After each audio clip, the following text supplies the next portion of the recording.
Hey up lads and lasses, Damphyre here, back again with some more Infinite Lagrange. As promised, we are going through the ship guides again, and I don't see any reason not to start with frigates, same as last time, and just work our way up.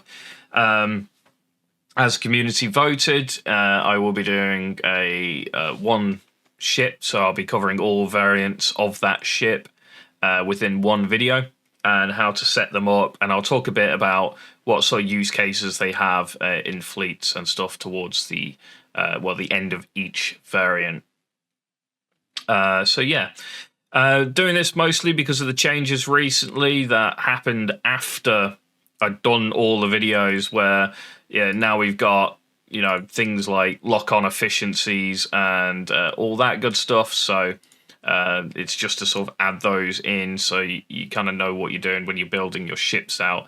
And obviously a little bit more useful for newer players. Most of the vets probably know most of this already.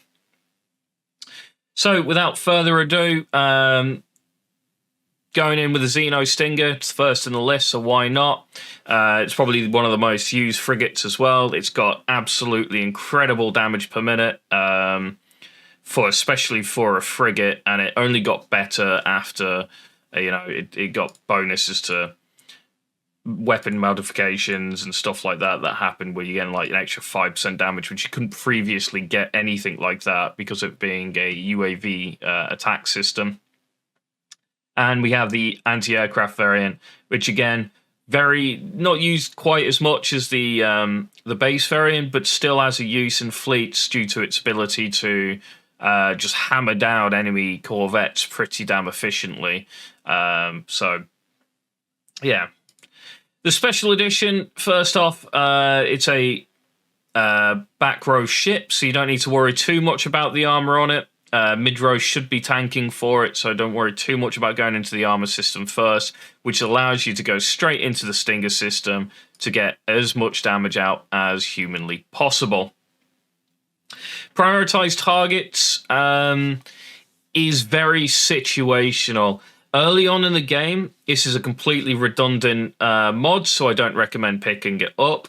Later in the game, definitely try and pick it up if you're still having to use Xeno because you don't have anything better, or if you just like Xeno, so you still got it in fleet, and you are seeing a lot of super capitals out, which has been happening a lot more recently with the surgence of Immortal Fleet. CTG's back now as well with its massive damage output. SC-59s, because we can't use spears, are in play quite a bit. They're also cheap, and you can get 6 of them. They also do pretty decent damage output as well. Carriers are everywhere. Everyone who has a carrier in fleet at some point. So it does get useful, but it's not until 3-4 weeks in that you really want to take prioritized target. The first week, 2 weeks, you can hold back on it a little bit. It's sort of that 2-3 week period that's where you're starting to see those super capitals sort of appear, and you might want to consider taking it. So early game, my recommendation is taking on where is it? If I can find it. There we go. Reduce the flight time and primary cooldown of aircraft and UAVs in the hangar. This works really well. It means it generally just increases the damage output of your UAVs, and they don't have necessarily the highest damage. So going pure damage isn't quite as good earlier on. So if you've got low tech points, grab the cooldown, both the cooldowns first, and then I'd recommend at that point grabbing the 2 damage mods as well, and that gives you 4 of your 5, leaving your last one being on lock-on speed.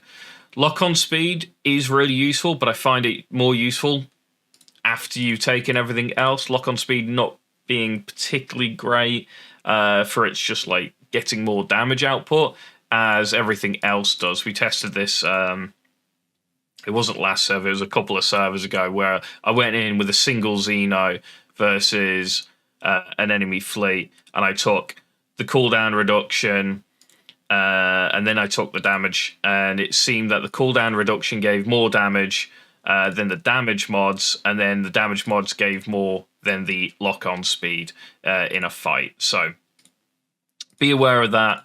The lock-on speed is probably your worst in slot there, but it is better than, well, taking system HP by a long shot.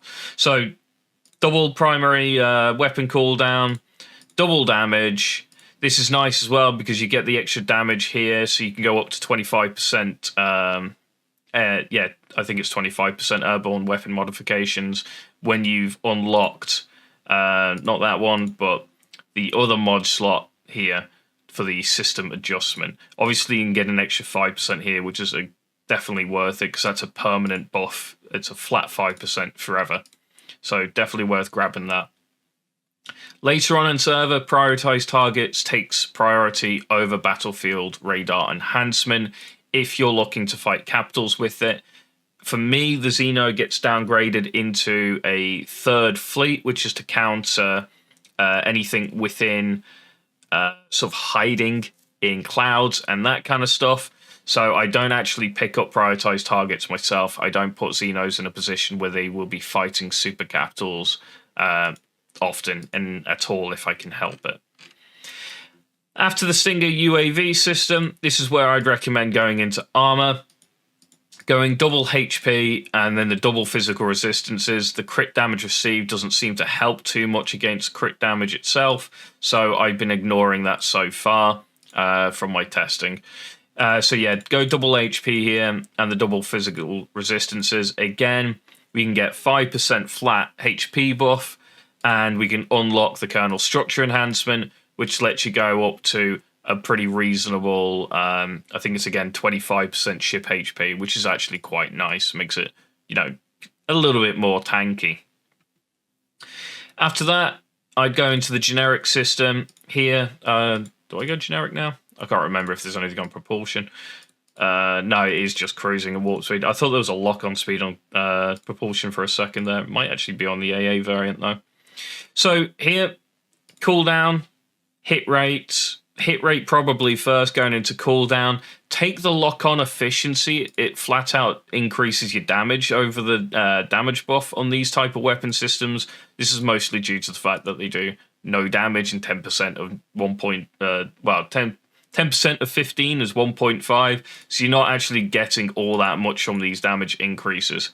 So lock-on, cooldown, lock-on efficiency lets you lock onto aircraft a little bit quicker when they've initially sort of left or they've returned and coming back at you, which means you can get a lock on a bit quicker to get a bit more damage on them. Don't expect this to do much AA in the first place, though. It's not particularly great. After that, you can go into your system here and grab cruising speeds or warp speed. I personally go double cruising speed. And I keep this in a very, very light frigate destroyer composition that's got over 1,000 movement speed, especially with the changes now, where your cruising speed increases up to 1,200. This just lets you accelerate a little bit quicker and get there a bit quicker.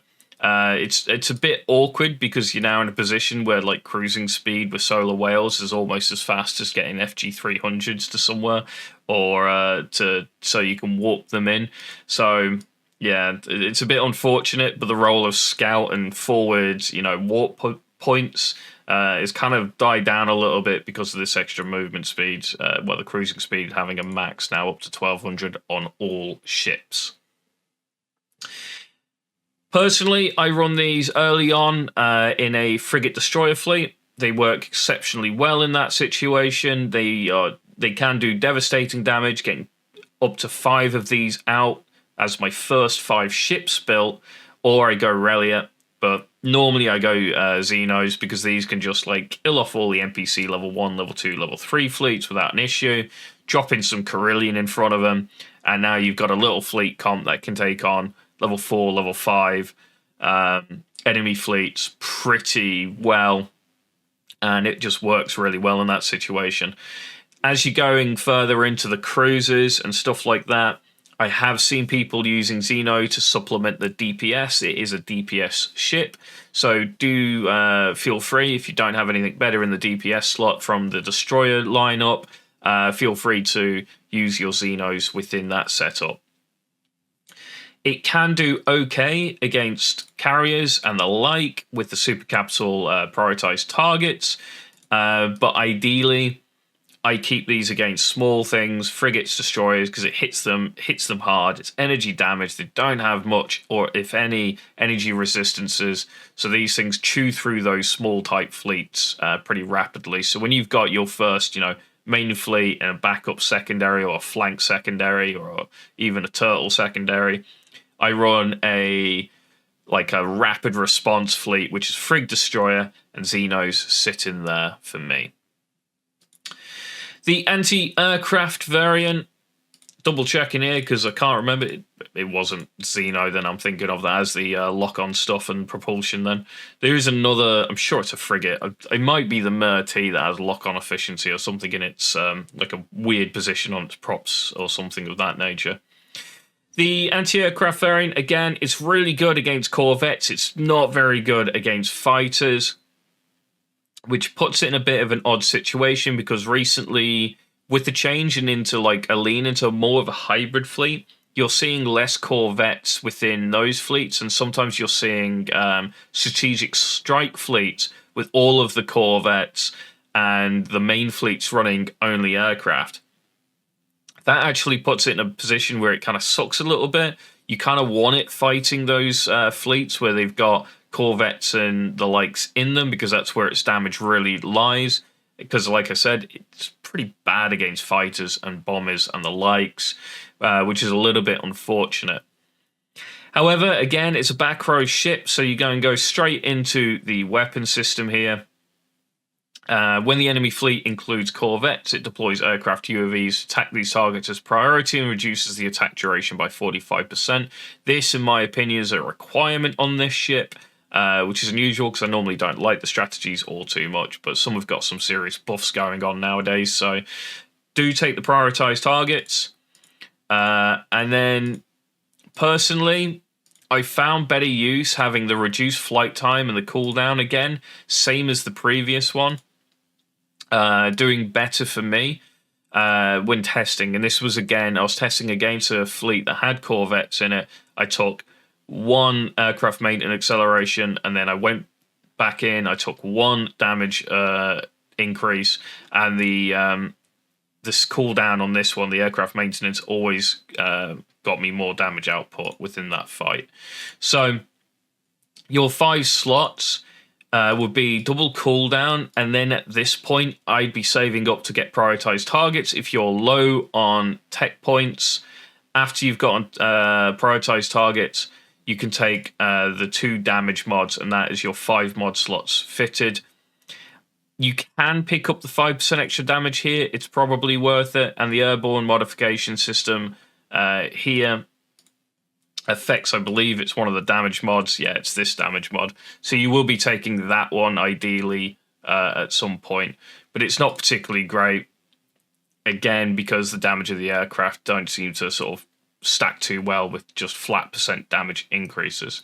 So ignore this one for now until you've got everything else. So you've got your double cooldown, the strategy, and then picking up this weapon airborne modification, and eventually you can unlock it if you wish to do so. I didn't notice a massive increase in damage from it, though.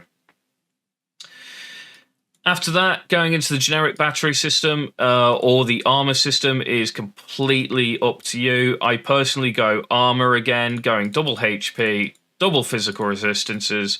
I haven't personally used this yet, so I would probably pick up the increased 8% and the kernel structure enhancement at some point. Probably ignoring the weapon one because I just don't have the weapon tech at the moment to unlock all of these. So after you've gone through the armor system, going into the generic cannons or the secondary, the generic battery system, going hit rate first again, cooldown, lock-on efficiency, finishing off with 1 damage. And again, for the propulsion, it doesn't really matter anymore. You can go double cruising speed, so you start off a little bit quicker, but you're capped there, or going for warp speed if you are going to be warping it more frequently depending on what fleet. This ship, Fits a bit better than the base version into the more heavy fleets where you're running a lot more cruiser, even battle cruiser. You can use this to, take out enemy aircraft quite efficiently and keep your sort of aircraft count a little bit lower because of that, which is quite nice. So it allows you to spread them out into different fleets or into main fleets. And then this goes into like a secondary fleet as some anti-aircraft capability. So it actually works out. You probably use this a bit more later game than you do early game. I wouldn't recommend running this early game against that very early swarm style destroyer frigate fleet. It won't do particularly great there. That being said, as soon as you start seeing like Guardian dual purpose out and that kind of likes, this actually fits quite nicely against that fleet because you can knock out its corvettes pretty rapidly with this. And it does well there.